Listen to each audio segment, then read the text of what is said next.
نحمده ونصلي على رسوله الكريم اعوذ بالله من الشيطان الرجيم بسم الله الرحمن الرحيم رب اشرح لي صدري ويسر لي امري واحلل عقدة من لساني يفقهوا قولي۔ رمضان المبارک کے مہینے میں ایک اور بات جس کا ہم نے بہت زیادہ اہتمام کرنا ہے، ایک اور چیز ہے، اور وہ یہ ہے کہ قبولیت کی جو اوقات ہیں، جو گھڑیاں ہیں، ان کو ضرور بالضرور کیش کرنا ہے۔ خصوصاً افطار کے وقت، اپنے افطار سے پہلے، افطار کا وقت ہونے سے پہلے کچھ منٹ پہلے آ کے ہم دسترخوان پہ بیٹھ کے جو دعا مانگتے ہیں، اس دعا کے قبولیت کی خصوصی بشارت ہے۔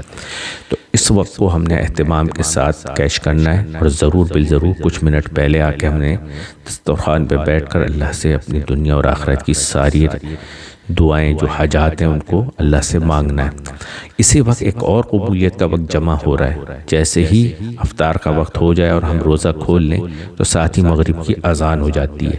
اب اذان سے لے کے جو مسجد نماز کے قیام کا وقت ہوتا ہے، یہ بھی دعاؤں کی قبولیت کے لیے بہت مفید وقت ہے۔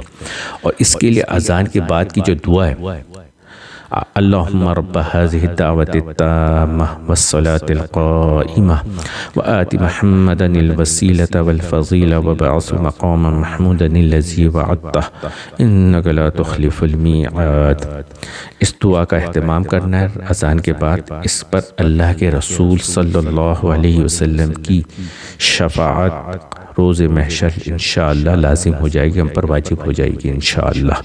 تو یہ وہ شفاعت ہے جس کے بغیر ایمان والوں کا گزارا نہیں ہے۔ تو کوشش ہر حال میں کرنی ہے انشاءاللہ کہ اس اذان کے ساتھ اس دعا کو پڑھیں۔ اور اس دعا کے بعد ایک اور ہے، اور وہ کیا ہے؟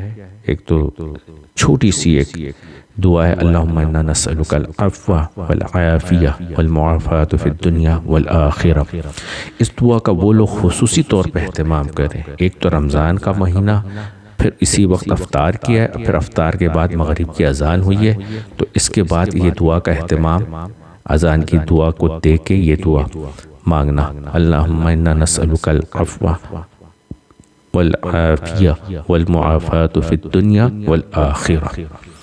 تو اس کا اہتمام جو کرے گا، صرف 3 بار بھی پڑھ لینا اس دعا کو، تو جس بیماری اور مرض میں بھی مبتلا ہوگا، اللہ پاک اس سے ضرور بالضرور شفا عطا فرمائیں گے۔ وہ مرض اس کے لیے جان لیوا انشاءاللہ ثابت نہیں ہوگا۔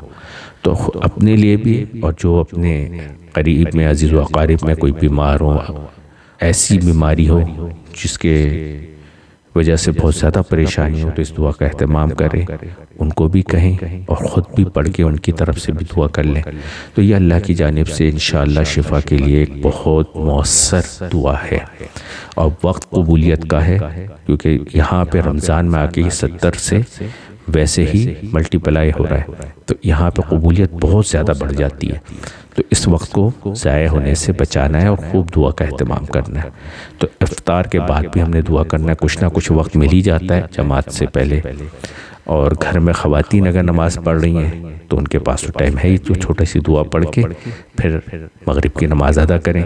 اسی طرح خواتین کے علاوہ جو مرد حضرات مسجد جا کے پڑھیں تو جماعت کا پورا اہتمام کرنا ہے، مگر ساتھ ساتھ اس دعا کو بھی پڑھتے ہوئے جا سکتے ہیں کہ اذان کے بعد کی دعا بھی پڑھ لیں، اللہم انا نسألک العفو والعافیہ والمعافاة فی الدنیا والآخرہ، یہ 3 بار پڑھ لیں، اس دعا کا اہتمام کر لیں، اور ساتھ ساتھ اپنے دنیاوی مقاصد، جتنے کام اٹکے میں، جو مقاصد ان کو پریشان کر رہے ہیں، اس کے لیے بھی دعا کریں۔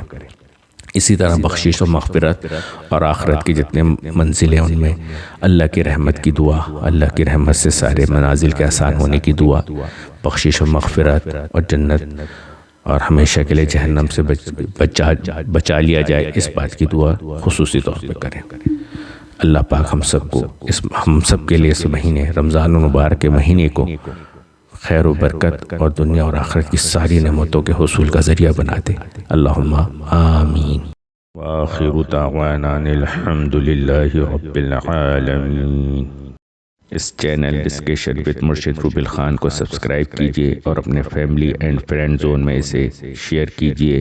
دین پر عمل کرنا ہی ہماری ذمہ داری نہیں، بلکہ اسے دوسرے لوگوں تک پہنچانا بھی ہماری ہی ذمہ داری ہے۔